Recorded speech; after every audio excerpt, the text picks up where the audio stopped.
Result हो चुका है आउट और आप सभी लोगों को जानना है कि अगला प्रोसेस क्या होगा। ये जो बातें हैं वो आपको सेकंड कट ऑफ लिस्ट में भी मान्य होंगी और थर्ड कट ऑफ लिस्ट में भी मान्य होंगी। कट ऑफ जाहिर सी बात है थोड़ा सा ऊपर गया है, लेकिन आपको घबराने की ज़रूरत नहीं है। अगर आपका एडमिशन किसी भी कॉलेज या फिर आपको एफिलिएटेड में भी मिला है तो आपको एडमिशन ले लेना चाहिए और ये जो कट ऑफ है धीरे धीरे अपग्रेड होगी। पेड सीट पे मिला हो, जैसे भी मिला हो, आप जो है वो इस पे पेमेंट करेंगे ही करेंगे।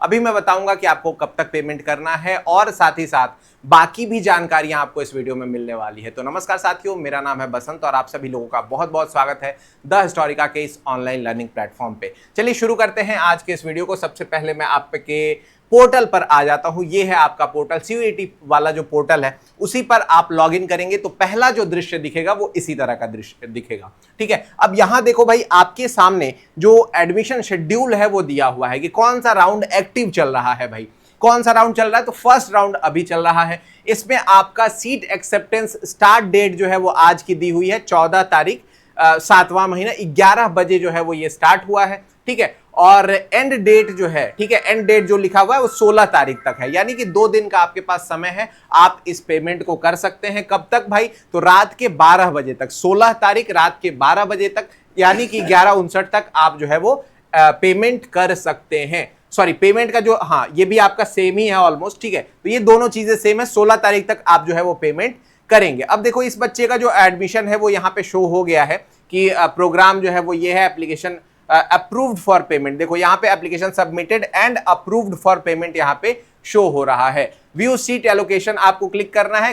क्लिक करते ही आपको यहाँ पे अपना जो डेटा है वो दिख जाएगा कि आपको कहाँ पे अलॉट हुआ है, कौन सी सीट आपको अलॉट हुई है जिसमें आपका एडमिशन होना है। तो first round unreserved C2 UR से इस बच्चे का जो एडमिशन है वो आपका BHU में हो रहा है। इनका चॉइस 1 जो था वो आपका डिपार्टमेंट ऑफ हिस्ट्री था। यहां से आप पे फी करेंगे तो आपका यहां से पेमेंट जो है वो आगे बढ़ जाएगा। बाकी देखो यहाँ पे व्यू क्वायरी वाला जो बटन है उसको भी आप ध्यान से देखते रहेंगे, क्योंकि जो भी क्वायरीज हैं, चाहे वो आपकी किसी डॉक्यूमेंट में गलती पाई गई हो या किसी भी प्रकार की दिक्कत हो, वो चीज जो है वो आपका यहाँ पे आने वाला है। लेकिन हालांकि जो BHU ने इस बार अपना नया जो है वो चेंज किया, उसमें यही बताया कि सीधा सीधा आपको पेमेंट लिंक जाएगा। जितना भी वेरिफिकेशन होगा वो आपको ऑफलाइन आकर के ही, ऑनलाइन तरीके से भी और ऑफलाइन तरीके से भी दोनों वेरिफिकेशन कराया जाएगा। ठीक है, तो ये रही आपकी पूरी प्रक्रिया। बाकी ऐसी जानकारियों के लिए आपको जुड़े रहना है द हिस्टोरिका के साथ। और क्या चीजें हैं जो आपके लिए इंपॉर्टेंट हो सकती हैं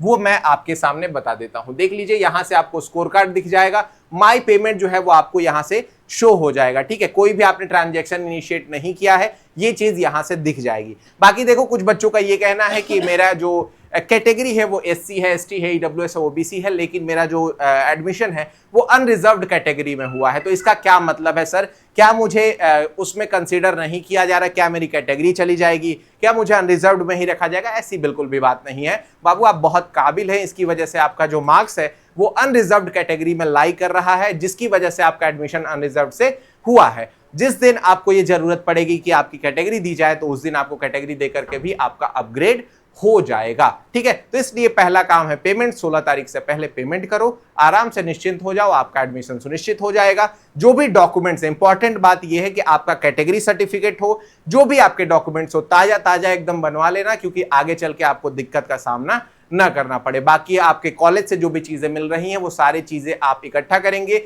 चाहे वो TC हो, CC हो, कैरेक्टर सर्टिफिकेट के साथ साथ आपका माइग्रेशन हो, जो भी चीजें हो सकती हैं, जितना ज्यादा हो सकता है वो सारी चीजें इकट्ठा करो। अपना इनकम टैक्स इनकम सर्टिफिकेट जो है वो आप रख लेना अपने पास, साथ ही साथ कैटेगरी सर्टिफिकेट रख लेना, 10th 12th और ग्रेजुएशन का आपका मार्कशीट होना चाहिए। सर्टिफिकेट अगर होता है तो वो भी रख लेना, आधार कार्ड वगैरह आप सारी चीजें अच्छे से कर लेना। तो ये आई थिंक कि एक छोटे समय में बहुत ही अच्छी जानकारी मैंने दे दी है। शाबाश। आज के इस वीडियो में इतना ही। अपना ख्याल रखिए, इस वीडियो को शेयर करिए अपने दोस्तों तक और साथ ही साथ जुड़े रहिए द हिस्टोरिका के साथ। बहुत बहुत धन्यवाद।